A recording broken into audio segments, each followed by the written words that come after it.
tesouro mais valioso de todo o universo. Algo com o poder literal de alterar a realidade e a eternidade. Uma força cósmica mesmo. Exato. E aí, em vez de guardar isso num cofre suíço de titânio ou numa redoma de ouro maciço, a decisão é armazenar essa força inteira dentro de um pote de margarina de plástico. Nossa! Um pote todo arranhado, frágil e, totalmente descartável. Logicamente, isso não faz o menor sentido. Mas quando a gente mergulha na segunda carta aos Coríntios, o autor bíblico propõe exatamente esse escândalo teológico. A glória suprema de Deus brilha de forma mais ofuscante exatamente onde tem fraqueza, rejeição e um corpo desmoronando. E o mais interessante é que isso não é um mero acidente de percurso, né? Nem um plano B. É o próprio método de operação de Deus. Sim, o modo padrão dele agir. A teologia chama isso de agir subcontrário, ou seja, de forma contrária à nossa intuição humana, operando sobre a forma do seu oposto. Ele escolhe dar vida através da morte e força através da fraqueza absoluta. A cruz não é só um evento histórico que ficou no passado. Ela vira a lente de tudo, certo? Com certeza. Ela é a régua, a gramática contínua de como Deus age na história e na vida de quem crê. Só que entender e aceitar essa gramática é extremamente contraintuitivo para nossa mente. Para contextualizar o nosso estudo de hoje, a gente está analisando os capítulos 3 e 4 da segunda carta aos Coríntios, e o cenário histórico ali é de pura tensão. O apóstolo está lutando arduamente pela legitimidade do próprio ministério. A igreja lá de Coríntio estava completamente encantada com um grupo que ele chama, ironicamente, de superapóstolos. Que nome ótimo, aliás. Mas quem era essa galera na prática? Então, era um pessoal que chegou exibindo vastas cartas de recomendação, traziam uma oratória impecável e uma espiritualidade construída inteiramente em cima do sucesso visível. O texto grego chama isso de ta kata prosopon. Que seria algo como as coisas segundo a superfície. Exatamente. O que se vê por fora, o sucesso estético, a aparência. E o que torna essa carta fascinante é o tom dela, porque não é um debate corporativo frio sobre quem tem o melhor currículo. É uma apologia profundamente vulnerável.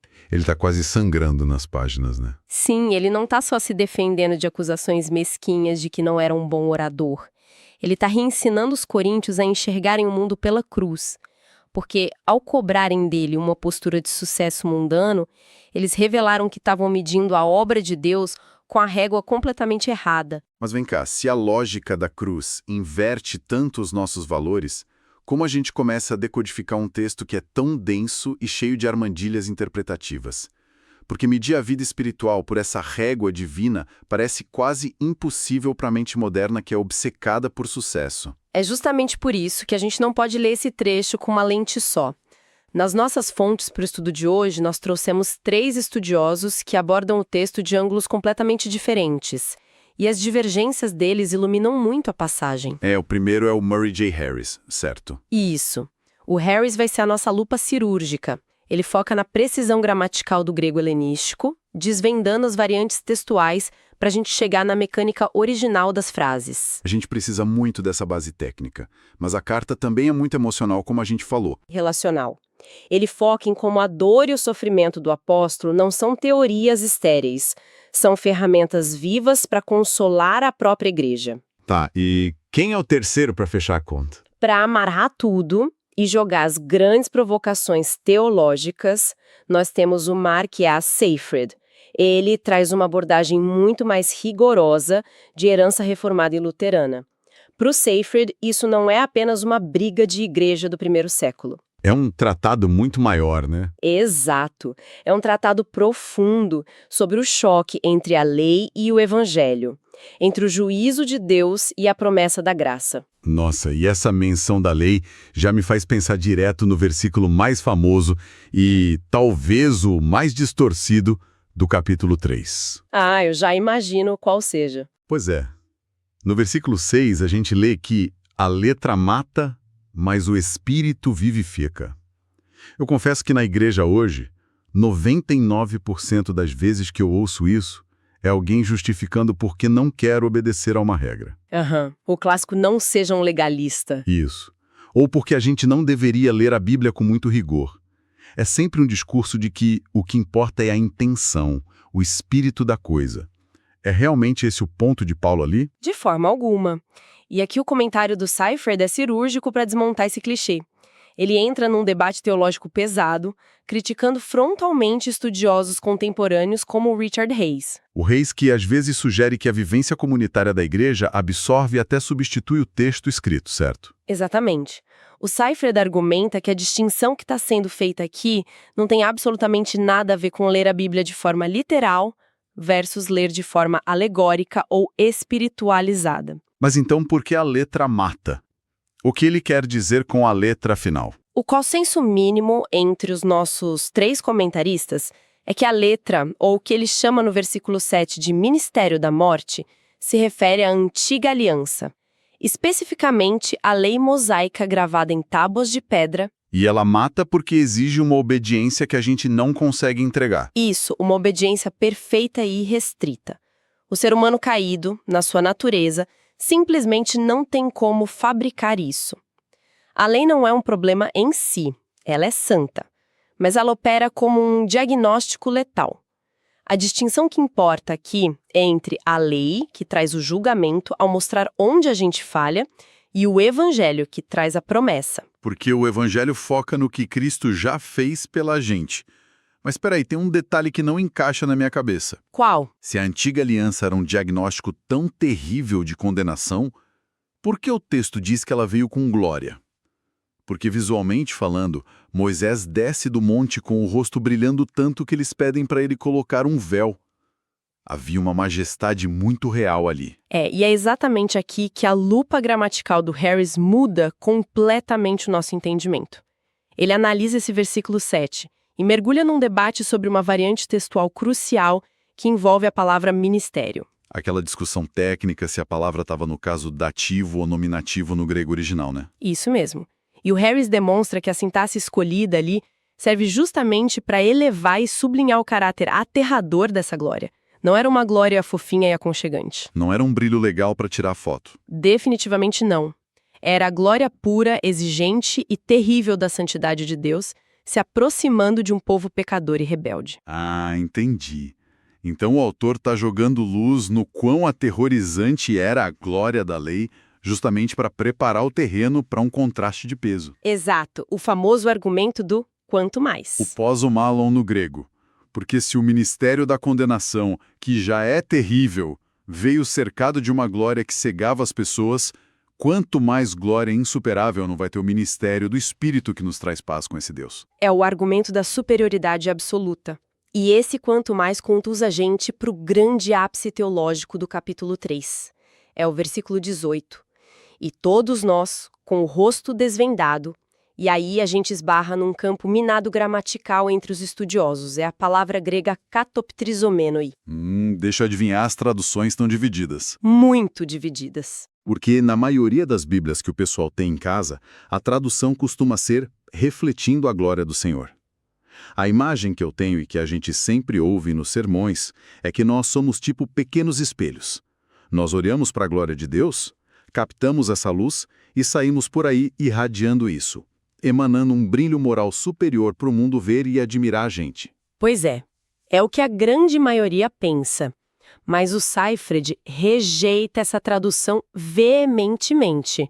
Ele defende que o correto é contemplando como em um espelho. Mas ele tira isso de onde? Só da gramática? Não, ele vai investigar como aquela mesma palavra era usada na literatura da época. Ele traz os escritos do filósofo judeu Fílon de Alexandria para provar isso.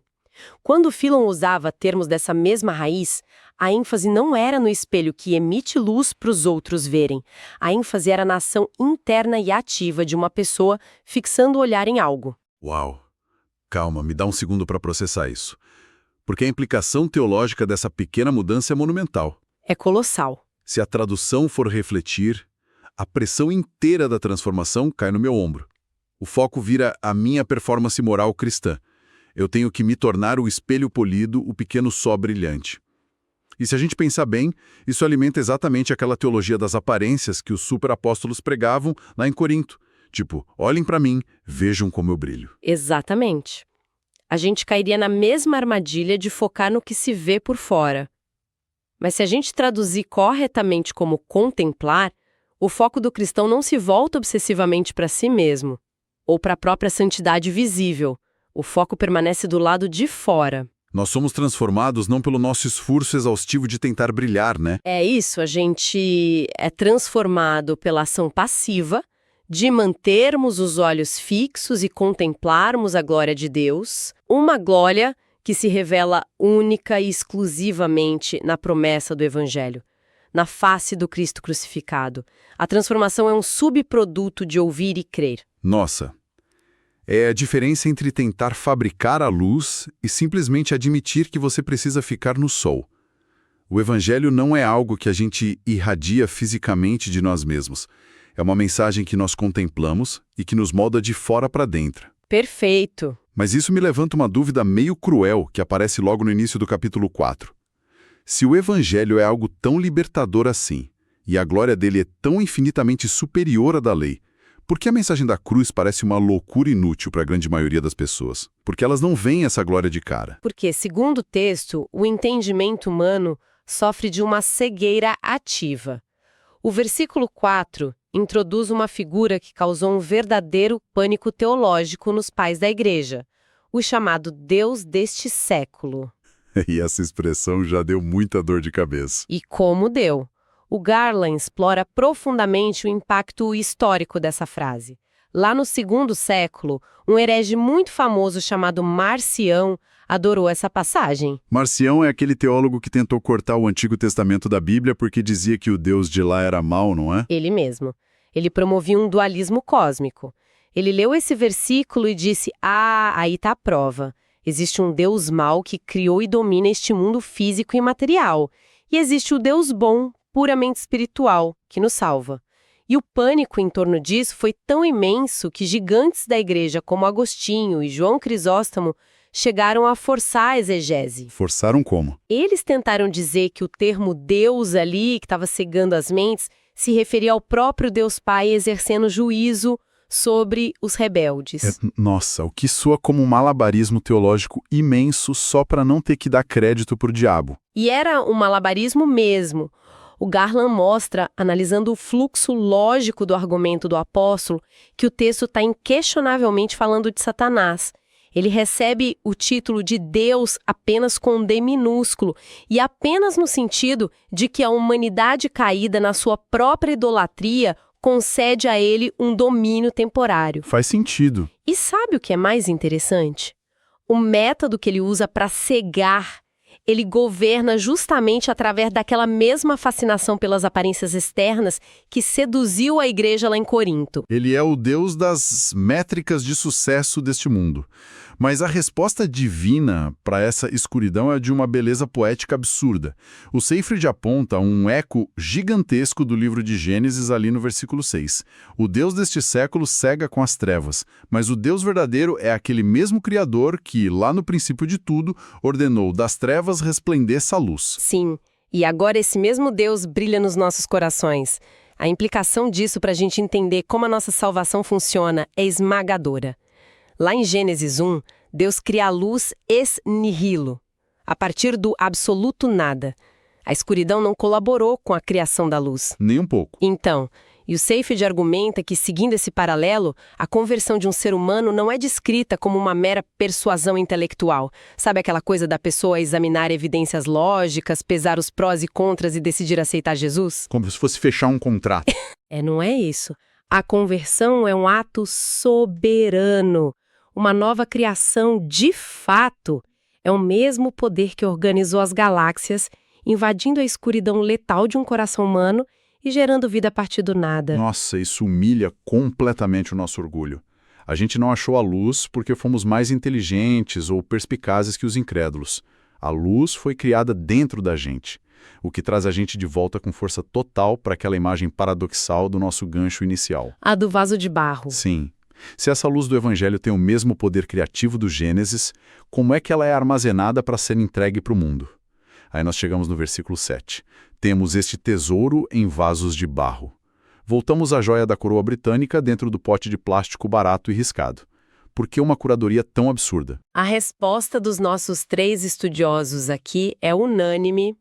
A disparidade violenta entre a fragilidade do mensageiro e a onipotência da mensagem existe para que a excelência do poder seja inegavelmente atribuída a Deus, e nunca ao vaso humano. Faz todo sentido lógico, porque se o vaso fosse feito de mármore impecável, cheio de ouro e diamantes, todo mundo ao redor ia ficar elogiando o artesão que fez o vaso. E a galera ia simplesmente esquecer do tesouro lá dentro. Exato. Sendo o vaso feito de barro comum, totalmente sujeito a arranhões e rachaduras, qualquer glória milagrosa que saia dali só pode ser creditada ao tesouro. Não tem como confundir. E isso joga a gente diretamente para o centro do problema do sofrimento humano na vida do cristão, que inclusive é a especialidade do comentário do Garland, né? Sim, a nossa cultura cristã moderna investe muita energia tentando resolver filosoficamente o problema do mal. Por que coisas ruins acontecem com pessoas tementes a Deus?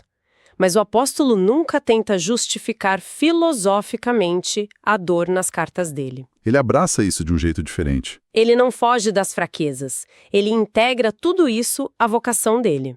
O Garland faz uma conexão belíssima aqui, citando o autor Henry Nouwen.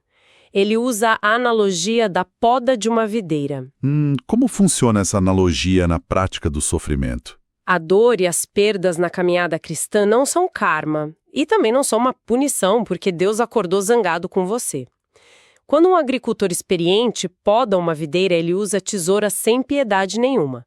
Para quem vê de fora, a planta parece mutilada, acabada. A intuição grita que a planta foi destruída. Sim, parece que deu tudo errado. Pois é, mas a mecânica da poda serve justamente para forçar a videira a parar de desperdiçar energia criando folhas inúteis. Ela concentra toda a seiva naquilo que vai produzir bons frutos no futuro. A dor da poda foca a energia naquilo que é essencial. O sofrimento apostólico, tipo as perseguições, as noites sem dormir, os abandonos, tudo isso opera como essa tesoura. Tira a confiança do apóstolo nele mesmo e joga ele totalmente na dependência de Deus. Perfeito. Mas me diz uma coisa, como a gente concilia essa degradação física com a promessa de vida que ele faz logo depois?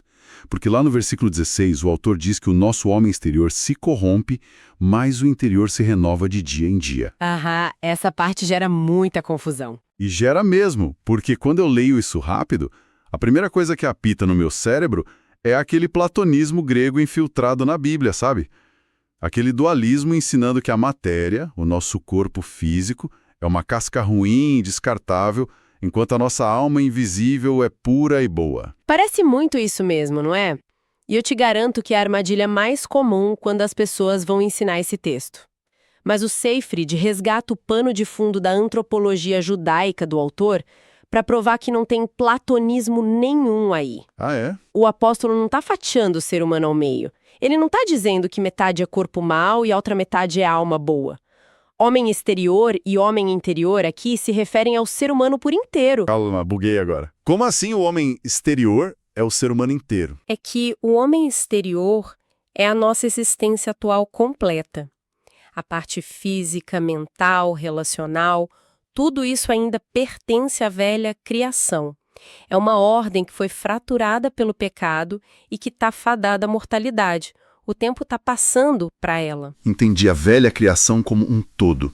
E o homem interior? Já o homem interior é esse mesmo ser humano total, só que na medida em que ele já pertence ao escatom, ou seja, a parte dele que já pertence à nova criação que foi inaugurada de forma invisível pelo Espírito Santo. Sensacional. Isso muda completamente o jogo teológico. Não é o espírito querendo desesperadamente se livrar de um corpo sujo de matéria. São duas eras históricas colidindo dentro da gente o tempo todo.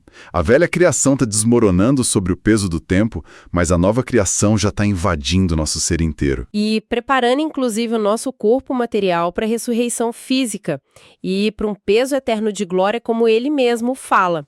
É o paradoxo total. Sim. E se a gente for colocar os nossos 3 comentaristas lado a lado agora, para fazer aquele nosso confronto de perspectivas, a profundidade do capítulo fica muito clara. O Harris foca na precisão sintática. Ele mostra como a gramática realça o terror do Antigo Pacto, justamente para fazer a nova aliança brilhar ainda mais pela sua superioridade de graça. É, o mecânico do texto. E o Gowland, por sua vez, aterra todo esse debate lá nas trincheiras do cuidado pastoral. Ele mostra que a dor do vaso de barro não é uma teologia de biblioteca, é ferramenta real que Deus usa para consolar igrejas através de líderes que sangram e confiam na mensagem. E aí temos o Seifert, que é o mais polêmico e denso dos três, né? Ele não perdoa a nossa arrogância de jeito nenhum. Nem um pouco, ele argumenta sem parar que é o evangelho da cruz que nos diagnostica e não nós que julgamos o evangelho. A igreja de Corinto achava que estava avaliando o sucesso do apóstolo, sendo os grandes juízes ali. Quando, na verdade, eles que estavam na berlinda. Pois é, o Seifert diz que a intolerância deles com o sofrimento alheio é o que, na verdade, os estava condenando. Tem uma frase do Seifert que captura isso de uma forma muito magistral. Ele escreve assim: Deus trabalha de forma contrária à nossa razão. A glória é percebida pelos ouvidos da fé, não pelos olhos da carne. Nossa, o que nos dá a ideia teológica central perfeita para amarrar tudo que a gente viu hoje. Se nós tivéssemos que resumir tudo numa sentença única, seria algo como: a glória indestrutível do novo pacto não pode, sob hipótese alguma, ser medida pelas métricas de estética, poder e conforto deste mundo. Sim, porque ela manifesta o poder criador de forma insuperável exatamente no palco da fragilidade humana e na proclamação simples do Cristo crucificado. E traçar a ponte de aplicação disso para a igreja moderna é até meio assustador, porque nós vivemos o ápice do que poderíamos chamar de teologia da glória. Há uma demanda latente de mercado, e eu digo mercado mesmo, por ministérios e pastores que funcionem como CEOs imaculados de corporações bem-sucedidas. É a nossa arquitetura eclesial e os nossos eventos, né? Eles são frequentemente desenhados para apagar qualquer traço de fraqueza, qualquer sinal de doença, dúvida ou fracasso.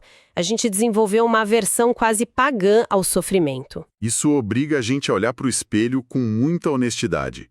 Se a estrutura da nossa vida espiritual ou do nosso ministério não carrega nenhuma semelhança com um vaso de barro lascado, tipo, se a gente foge histericamente de qualquer tipo de poda, de perda de reputação ou de vulnerabilidade pela causa de Cristo, O que acontece? então existe um risco gravíssimo de que a gente esteja servindo não ao Evangelho, mas a uma versão totalmente higienizada que é patrocinada pelo Deus deste século. É pesado, mas é muito real.